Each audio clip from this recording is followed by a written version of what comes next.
U.S. Secretary of State John Kerry stops in Nigeria for regional security and counterterrorism talks. An explosive yellow fever epidemic leaves health officials struggling to access enough vaccines. And ride-sharing giant Uber unveils its first fleet of driverless cars. Africa 54 starts right now.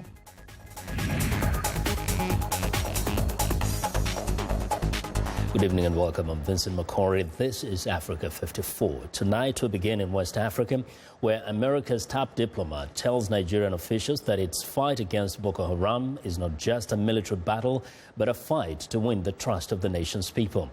U.S. Secretary of State John Kerry says Nigeria's struggle to rid the country of extremism will only succeed if it aggressively tackles the reasons why people join terrorist groups. Your country has taken back most of the territory that the terrorists had once captured.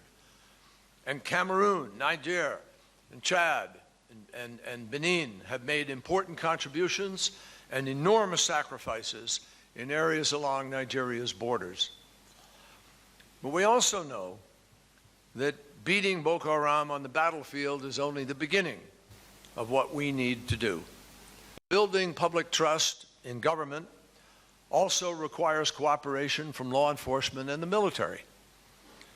It is understandable that in the wake of terrorist activity, some people are tempted to crack down on everyone and anyone who could theoretically pose some sort of a threat. I caution against that today. Extremism cannot be defeated through repression or just creating fear. Well, for more perspective on Secretary Kerry's remarks, Chris Stein joins us on the phone from Sokoto in Nigeria. Good evening, Chris. Good evening. Now, first, just tell us, what was the significance of Secretary Kerry's visit to Sokoto, particularly? Well, Sokoto is in the country's north, and in his now 3 visits to Nigeria, or in his previous 2, he didn't go north of Abuja. In fact, for his first time, he went to Lagos, which is in the south, the country's economic capital and largest city, and the second time he was in Abuja. This is a visit to a city that is, in some ways a little bit off the map. It's the center of, it's home to the country's, basically the leader of its Muslims, most prominent Muslim leader, most powerful. It's, a bit of a different location. I think that shows a desire to sort of, interface directly with the country's Muslim community, and also with the North in general, which is, mixed between Muslim and Christian like the rest of the country is. Now, we know Secretary Kerry seemed to have mentioned a number of countries in his remarks. Was this more of a speech for the entire region, or was it specific to Nigeria? Well, it was kind of looking back on it. I sort of went back and forth on that, and honestly, I think he was really pointing it at Nigeria, while also comparing it to other countries that are suffering similar problems. But I do think that this really, at the end of the day, was a speech, targeted to sort of at Nigeria in general, as sort of, a way of telling them kind of what they're doing right and what they need to improve on in a number of different ways. Nothing that he said should really come as a surprise to anybody. Much of it was American policy that we've heard ambassadors and representatives, lawmakers, people like that kind of say in the past. But I do think it was something that was, set in a particular place in Nigeria in order to reach, one audience very directly, but in general applied to the whole country. Very briefly now, the issue of human rights violations has been, coming up over and over in Nigeria, and this led to a stoppage in arms sales to Nigeria. Has this been discussed anywhere, even in the media in Nigeria? Well, obviously, the decision, although it wasn't necessarily one that was very overt by the U.S., it definitely did happen. Not to sell certain weapons or allow certain weapons to be sold to Nigeria was controversial. I mean, many Nigerians feel that they're being treated unfairly. Some people point out that the U.S. has used The justification is being they can't sell weapons to Nigeria because the military carries out human rights abuses. Some Nigerians have pointed out that the U.S. sells weapons to countries like Saudi Arabia and other countries that are also been accused of human rights abuses. So some people do feel that there is a double standard at work here, that Nigeria is not being treated fairly. Well, Chris, thank you very much. Chris Stan reporting from Sokoto in Nigeria. Now, hundreds of Nigerian protesters marched on Monday to the presidential villa in Abuja to demand that the government do more to rescue more than 200 Chibok girls kidnapped in 2014. The protest comes a week after Boko Haram terrorists released a new video showing as many as 50 of the kidnapped girls. The 11-minute video posted on YouTube last week shows a masked man wearing military camouflage with dozens of weary-looking young women wearing headscarves sitting and standing behind him. The mother of one of the abducted girls says the demonstrators are tired of having to petition the government to rescue the girls. For over 2 years, 4 months of adoption, we believe this government is now with enough facts and credible evidence to get back with 3 released videos, especially the 2 last proof of life played on CNN. And recently, focusing Maida, my beloved one, Dokas Yakubu, and her other colleagues. Now, throughout last year, the Nigerian military announced the rescue of hundreds of people who had been kidnapped by Boko Haram. But despite occasional reports to the contrary, the Chibok girls were not among them. Well, Germany says it will host several thousands of migrants and refugees who have arrived in Italy under the European Union's relocation plan of those in need of international protection. Speaking in Rome at an event called Bridges or Walls, the Future of Europe, German Interior Minister Thomas de Maizière says that he hopes the move by Germany would be replicated by other EU member countries. As part of a deal to relieve pressure on Europe's frontline states in the migration crisis, the European Commission last year devised a plan aimed at moving thousands of new arrivals away from Italy and Greece towards other EU members. Under the scheme, up to 40,000 migrants could be relocated from Italy over 2 years. Italy has taken in more than 420,000 boat migrants since the start of 2014.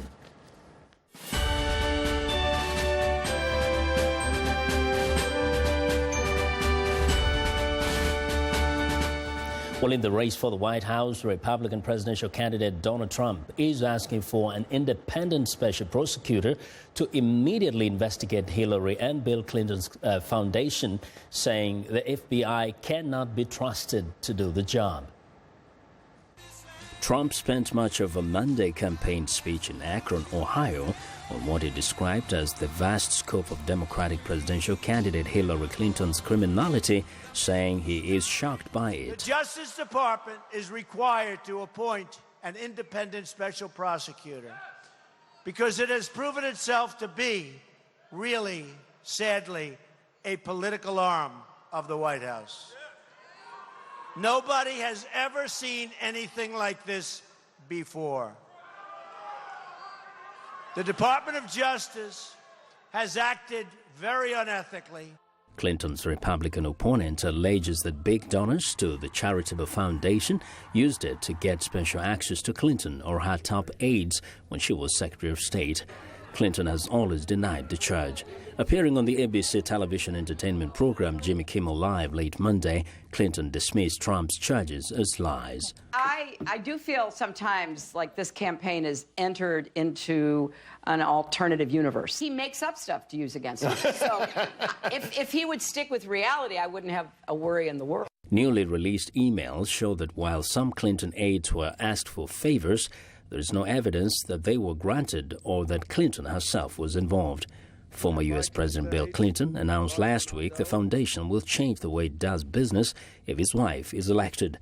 It will stop accepting foreign and corporate donations, and Bill Clinton himself will resign from its board, he said.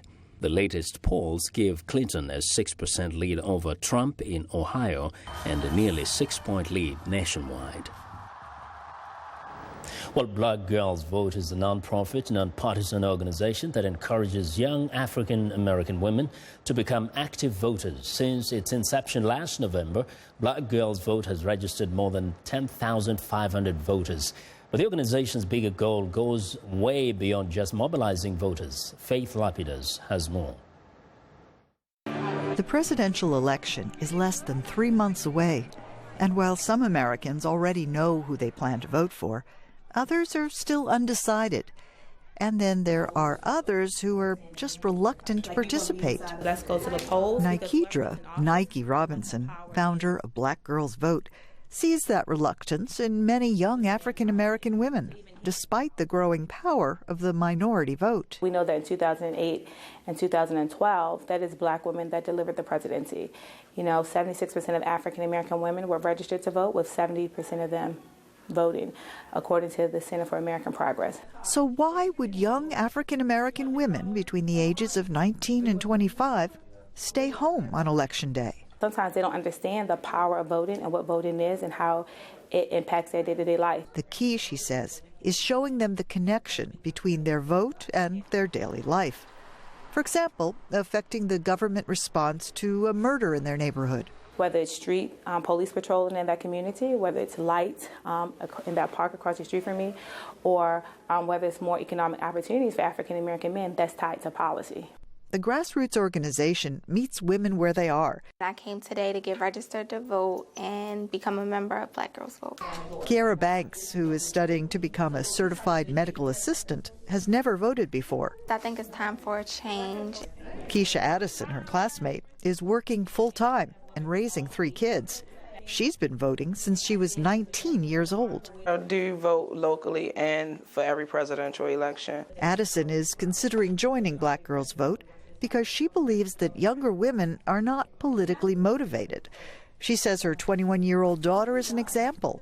She doesn't want to vote. She just wanted someone that was actually had a voice for the youth and was concerned about the voice of the youth. So I was telling her that regardless of who you vote for, you need to vote. The vote counts no matter where you put it. Every day will be a pizza and ice cream party. To get that message across to the community, group members plan events like this one. Hi, my name is Naya, and today I'll be running for president of the United States. Children in Kids Zone, a summer program, elect a class president. Once we teach them early, and so when they go home, they're going to say, Mom, I voted for the president today. Not president of the United States, but president of the Kids Safe Zone. So come November, when they hear about voting, Mom, you need to go vote too. Group founder Nike Robinson says teaching younger generations about the democratic process is crucial to help them understand why their vote counts, how choosing candidates who represent their views can bring positive change to their communities. For writer Faiza El Masri, I'm Faith Lapidus, VOA News. Well, we want to know what you think about Africa 54 and the stories we cover. Join the conversation on Facebook. The address is Africa54, and check out our headlines 24/7 on voaafrica.com. Find me on Twitter at VOA Vincent Makori. Coming up, Nigeria launches a mass emergency party vaccination. We'll have a report. Stay with us.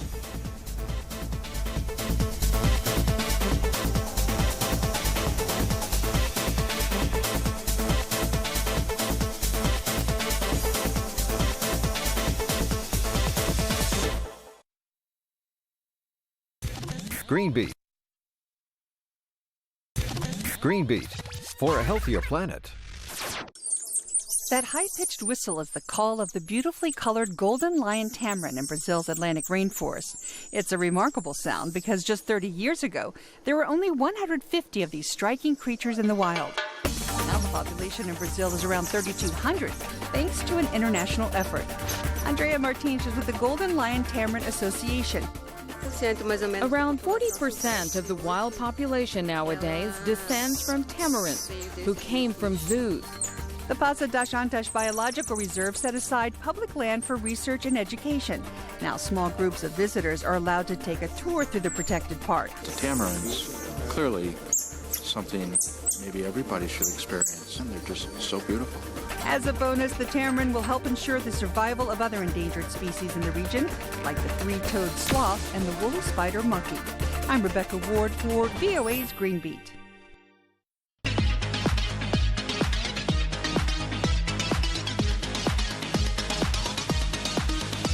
Well, it's time for our health report, and joining us now is Africa 54 health correspondent Lino Badu with details on an explosive yellow fever epidemic. Lino. Hello, Vincent. The World Health Organization is urging countries in Eastern and Central Africa to quickly start vaccinating against yellow fever. The current outbreak has affected people in the Democratic Republic of Congo and Angola. Nearly 500 people have died and thousands have become ill. Health officials recently launched a campaign to vaccinate more than 14 million people in Angola and the DRC. The WHO says there have been no new confirmed cases in Angola in the past 6 weeks. But health experts are worried that the disease may spread to neighboring countries. The WHO is also urging other countries to launch similar mass vaccination drives. Yellow fever is a mosquito-borne disease that, among its symptoms, causes fever, vomiting, and fatigue. We are planning to completely overwhelm the yellow fever strategy for the region.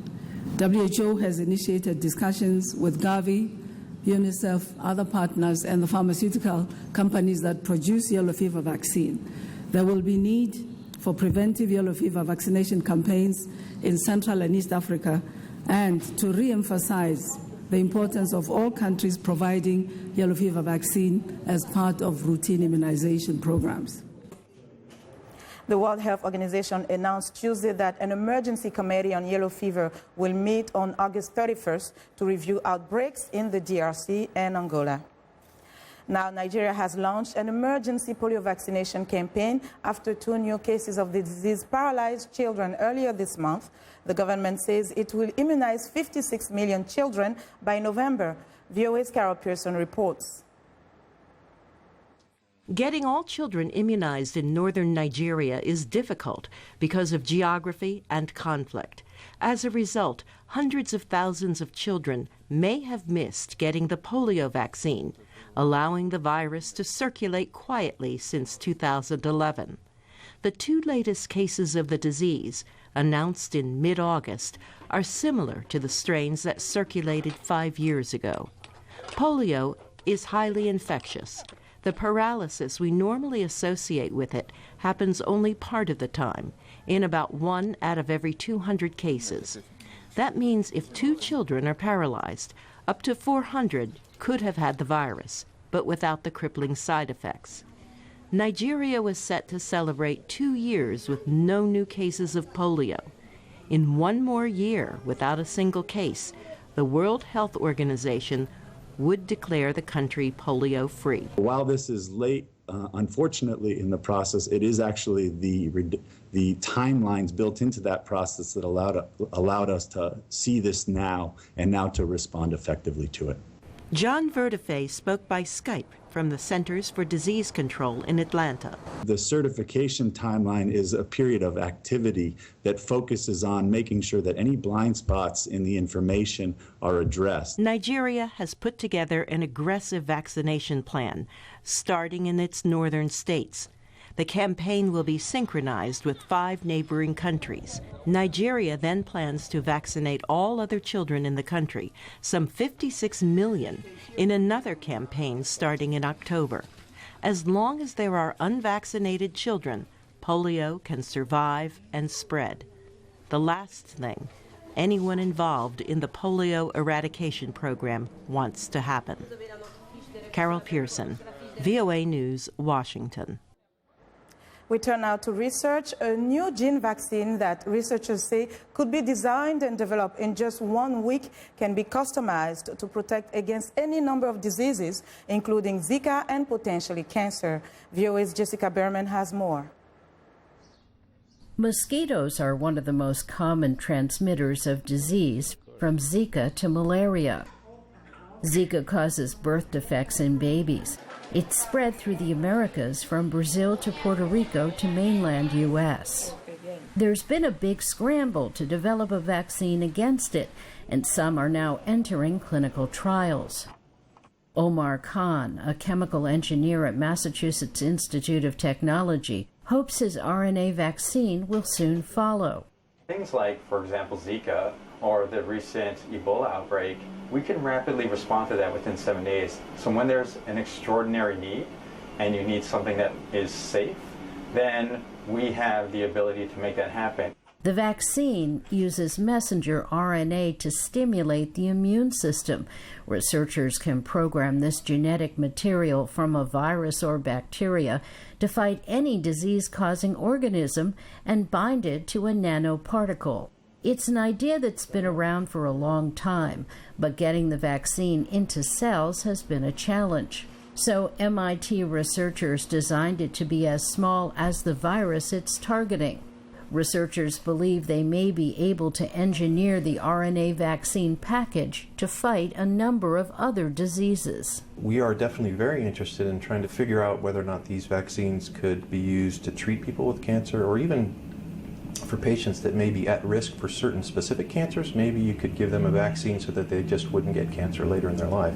So far, the RNA vaccine has only been tested in mice. Researchers have started a company to promote the versatile RNA vaccine when it's available for people. Jessica Berman, VOA News. Interesting research there, and that's our health report for today. Do stay in touch. Find me on Twitter @Lenormudu. Vincent? Well, Lenore, thank you very much. Now be sure to watch Lenore Mudu's health reports every Tuesday and Thursday right here on Africa 54. And it's time now for a short break. Still to come on Africa 54, Uber pulls ahead in their driverless car race. We'll be right back.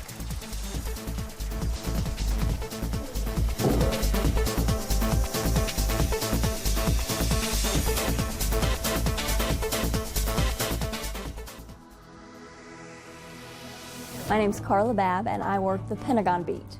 That access helps me to do better stories. Every day it's my responsibility to collect all of the defense news. It keeps our VOA viewers informed. I get to travel all across the globe. Anything that's defense related and how to protect and keep people safe, that's where I'll go. So it's never a dull moment at the Pentagon. My name is Carla Babb. This is my beat.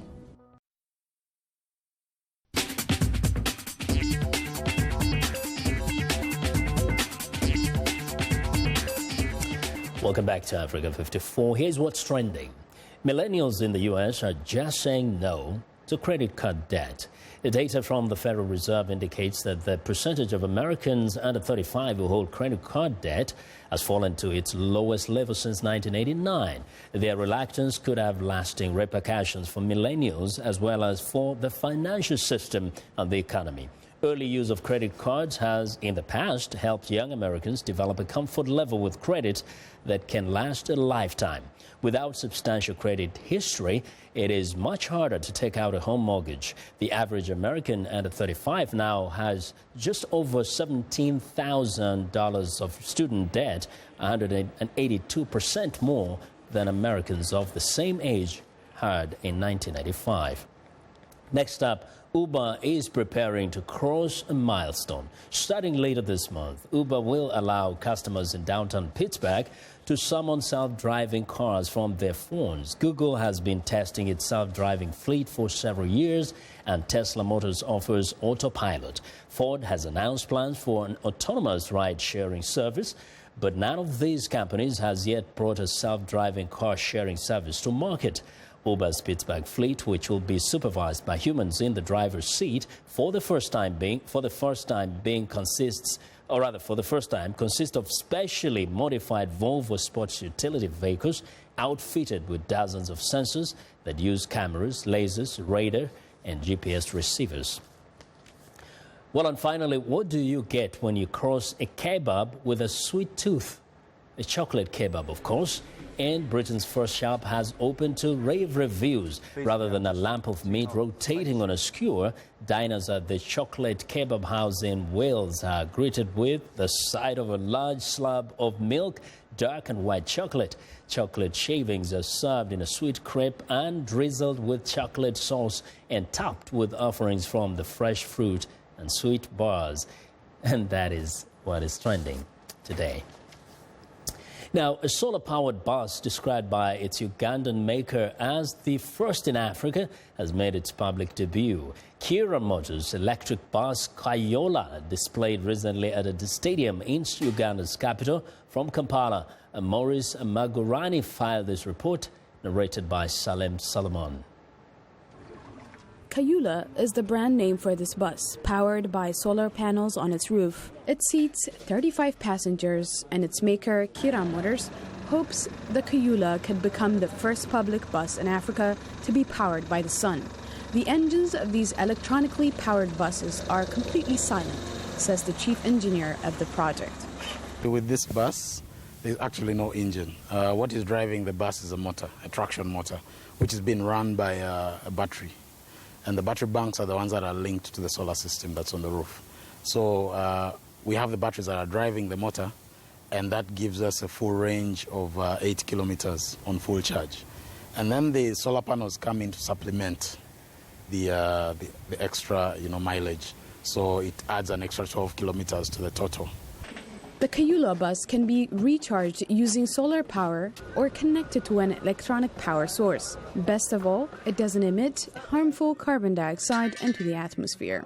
The systems are fully run on green energy. So things to do with polluting the environment, which ultimately will affect, and that's the reason why you work on such a product, because in the future, when looking at sustainable and green energy. This solar-powered bus also helps save money on petrol by relying 100% on abundant, renewable sunlight. The difference between this Kayola bus, the solar bus, and these other buses is that the other ones are using fuel. This one is using batteries. But as you're driving, when you're accelerating, you can't tell. It's powerful like these other buses. Ugandan authorities say the Kayola bus can help solve Kampala's traffic jams. The more options, we believe it will help a lot in the issue of congestion. The price of this prototype bus is estimated at more than $140,000. If this model can be mass-produced, the price will drop and will sell for around $55,000 each. However, before the Kayola bus is out on Ugandan roads, customers have to be patient. There hasn't been an official date set for its release. Salem Solomon for Marcus Magrini, VOA News. Well, that's our show for today. Be sure to watch Africa 54 on our website at voaafrica.com. For more news, tune in to VOA's evening radio show, Africa News Tonight at 1800 UTC, and in the mornings to Daybreak Africa between 0300 and 0600 UTC Monday through Friday. Thanks a lot for watching. From all of us in Washington, have a good night.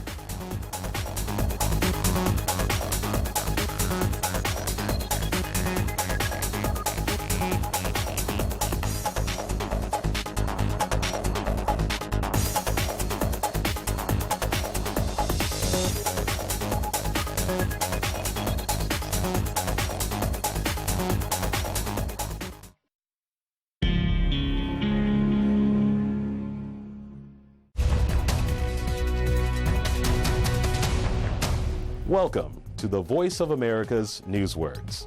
This word is one you hear in stories about business or trade. Outsourcing. Ships in America's ports bring in more goods from China than the United States exports to the Asian nation. A key reason is that many U.S. companies have transferred their manufacturing to China, a process called offshore outsourcing. Outsourcing is when companies send the production of goods or services to another country. Sometimes they hire people in foreign countries to do the work. Companies do this to save money when labor and other costs are high at home. So, the next time you hear the word outsourcing, your American English will be good enough to know what this newsword means.